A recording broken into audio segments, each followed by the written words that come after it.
भगवान श्री कृष्ण की जय, श्री सद्गुरु महाराज की जय, वैद्यराज हंसराज वैद्य की जय।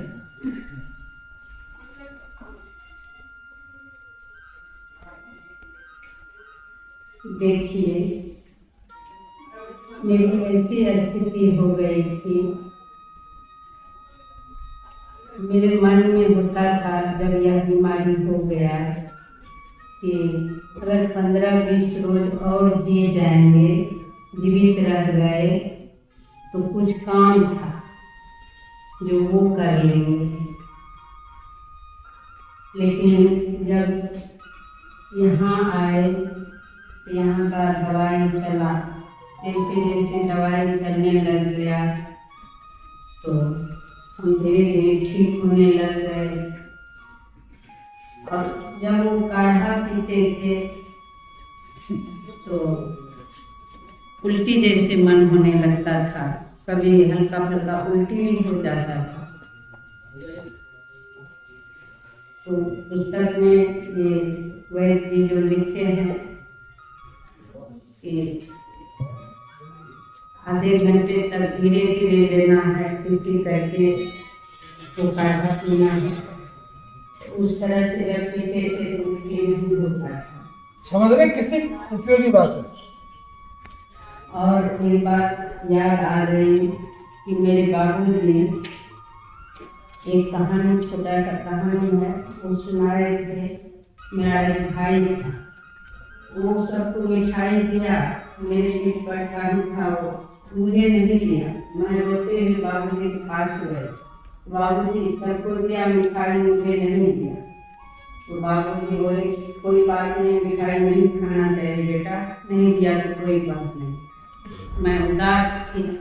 बाबूजी बोले ठहरो, तुम्हें कहानी सुनाता है। जब जीभ पर मिठाई गया तो जीभ बोला वाह मजा आ गया। पेट पूछा क्या चीज है भाई, तो जीभ बोला ठहरो तुम्हारे पास भेज रहा हूं। तो जब पेट में गया मिठाई तो जीभ बोला भाई कैसा लगा, तो पेट बोला भाई सब मिला जुला के बराबर है। तो यह कहानी मुझे याद आ गया और काढ़ा को बहुत प्रेम से पीती थी कि जीभ में खराब लग रहा है लेकिन ये बहुत लाभदायक है। और इस जो कैंसर सेल्स है वो डायरेक्ट उस पर असर पड़ेगा और कैंसर सेल्स जो है वो मरेगा, उसको मारना है।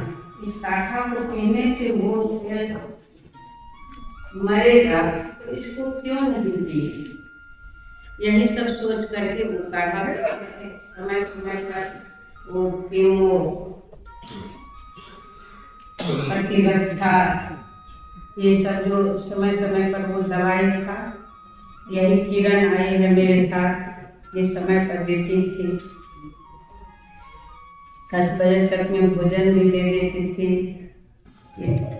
वैद्य साहब ने जो कहे हैं कि पहले सलाद वगैरह जो है ये सब घर पे खाना, थोड़ा सा अनाज जो कुछ वो रागी ये सब का जो आटा यहाँ से ले गई थी तो वो रोटी भी बना करके घी लगा करके देती थी।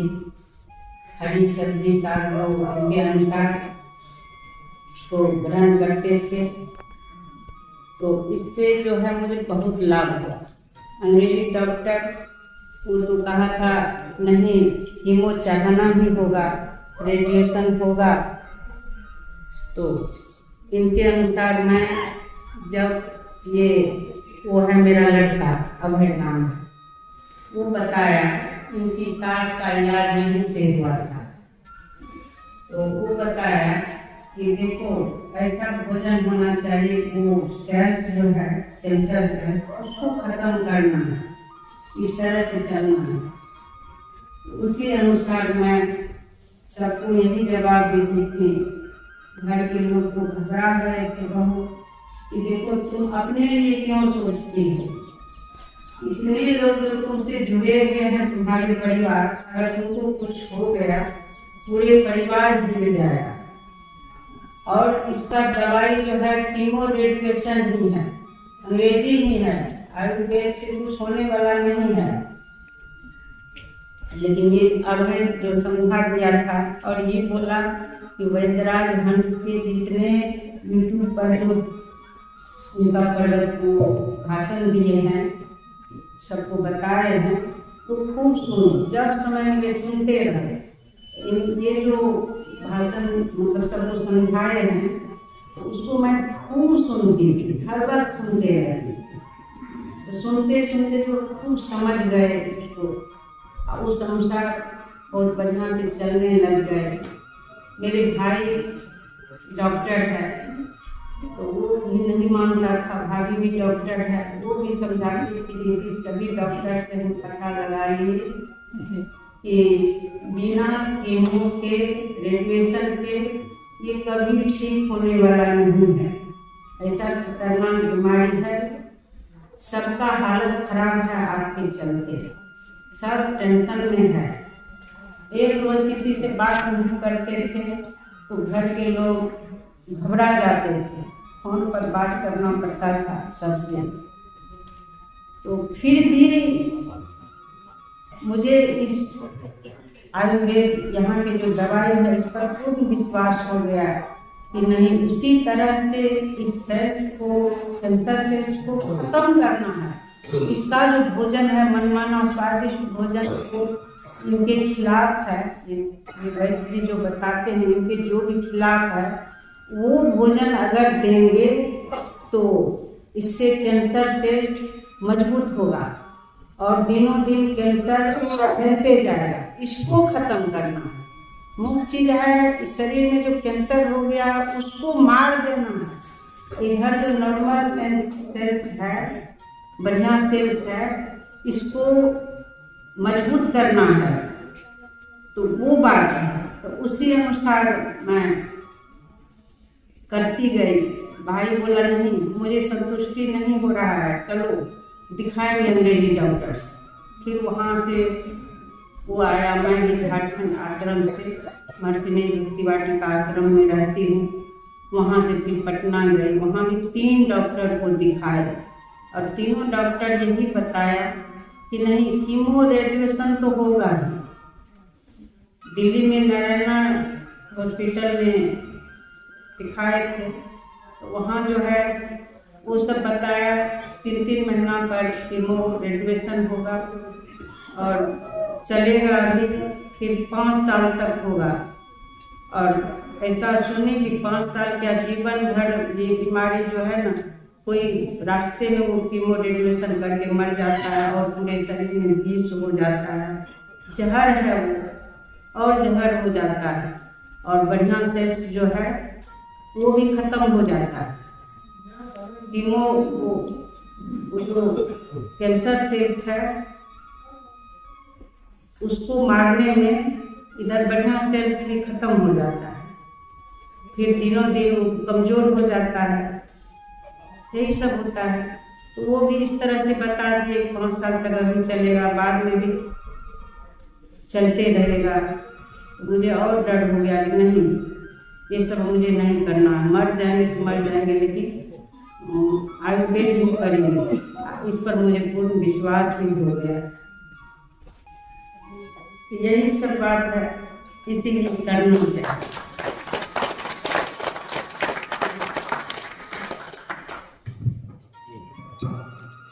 एक बात मुझे बहुत गहरे से समझ में आई, ईमानदारी से उस बात को समझना, इनका साध्वी जी का ठीक होना, मैं ईमानदारी से बात करने वाला आदमी हूँ। इनकी अपना जीवन है, अपना उम्र है, भगवान जी इनके खूब कृपा, परंतु जो चीज अभी इनकी स्पेस से, ये जो 5 मिनट जो बोले ना, उसमें मुझे 2 चीजें बहुत गहरे से समझ। पहला था इनका दृढ़ संकल्प। यार ब्रदर, मुझे मालूम नहीं था इनकी पूरा फैमिली हिस्ट्री, मुझे मालूम, आज मैं तो जीवन में पहली बार मिला उनसे।